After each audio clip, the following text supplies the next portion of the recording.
It is my pleasure to welcome you to the 4th anniversary since my foundation for the Wellbeing of Society was brought into being, and to inaugurate the 4th edition of the President's Forum.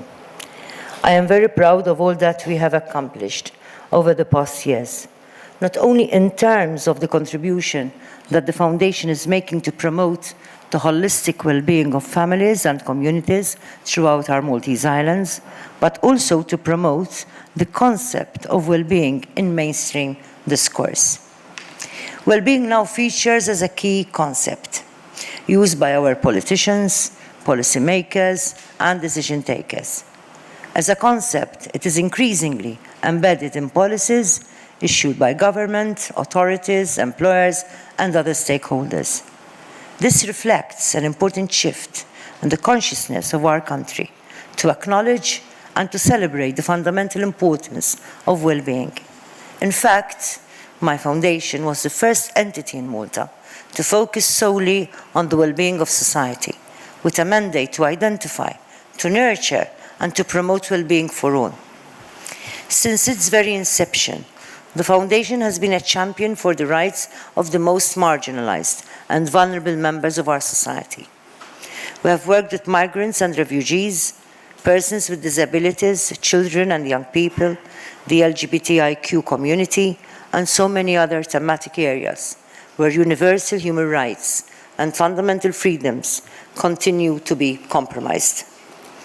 This has placed the Foundation in an ideal position to carry out essential research and to engage in community outreach while promoting well-being through the many initiatives and events which it organizes on a regular basis. The research entities, and Ruth went into quite, I don't have statistics here, I'm just saying, but Ruth has managed to cover that. The research entities that form part of the President's Foundation are critical contributors to our success. And I would like to wholeheartedly thank all our coordinators and their teams within the research entities for their efforts and endeavors. The entities are coordinated by leading experts in their respective fields, spearheading research projects that are, in some cases, breaking new ground in the Maltese Islands. Our research and other outcomes are consistently shared with parliamentary committees, government ministries, academic experts, international stakeholders, and other relevant groups. The Foundation has always ensured that our research and outcomes are freely disseminated as widely as possible, promoting a policy of open access in order for this important information to be available to everyone. Furthermore, at the heart of the Foundation's success is our focus to create safe and respectful spaces where challenging conversations can take place in a spirit of dialogue and understanding. We facilitate these safe spaces so that participants will feel at ease to share their honest concerns without feeling excluded or judged. These safe spaces are particularly essential when sensitive matters are being discussed or when themes that carry a degree of stigma or judgment are being approached. The issue of safe spaces was repeatedly raised by the many children I have met, both in my role as President and as former Minister for the Family and Social Solidarity.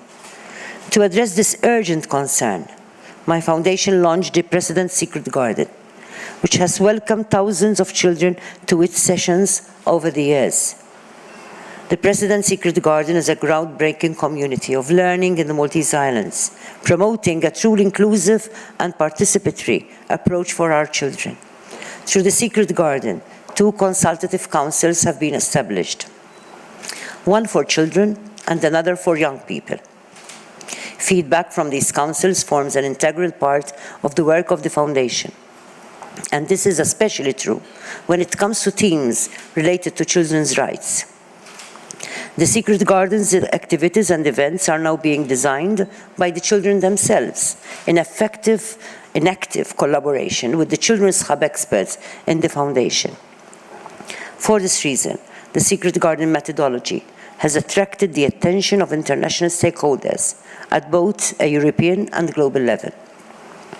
I am proud to say that we are working very closely with Eurochild, the European Commission, and the Commonwealth of Nations to share our strategies of genuine child participation to an even wider audience. Some of the other memorable events in the Foundation's history have been organized in collaboration with international organizations.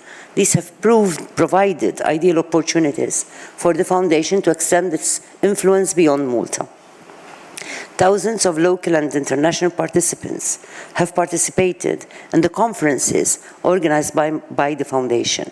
Through this kind of outreach, we have been capable of organizing some of the most relevant and impactful conferences that have happened in Malta in recent times.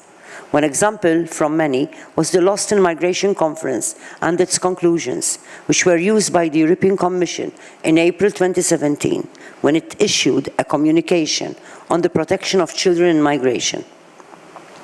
The work of the Foundation, together with our international partners, was critical to secure further protection for the rights of children in migration across the European Union. Over the past years, the Foundation has had the opportunity to welcome respected experts and scholars from universities all over the world.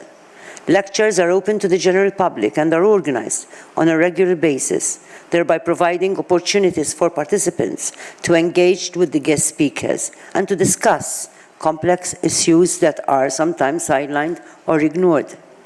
The Foundation has also established 3 platforms, namely Empower, a growing platform of women's organizations, a mental health platform in collaboration with the National Commission for Mental Health, and a migrant-led NGO platform, which is the first platform in Malta to bring together diverse migrant communities to share their concerns and aspirations. While the number of our achievements over the past 4 years is impressive, it is the fact that the Foundation has consistently remained true to our underlying ethos of well-being, which gives me confidence for the future.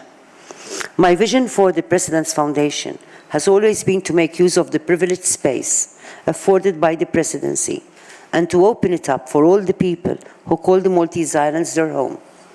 In this way, we have been able to nurture a sense of connection among diverse communities and groups within Maltese society, ensuring that their voices are heard, that their dignity is respected, and their well-being is kept high on the agenda.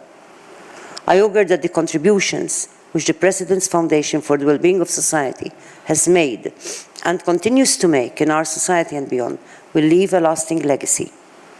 Well-being is not just a word. Well-being is a commitment to protect one another, to respect one another, and to love one another.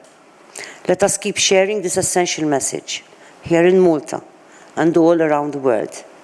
And finally, I would like to wholeheartedly thank Dr. Ruth Farrugia, my soulmate, and her passionate team, together with our research entities and all other collaborators that over the years have come together to make these 4 years really a memorable experience. Thank you so much.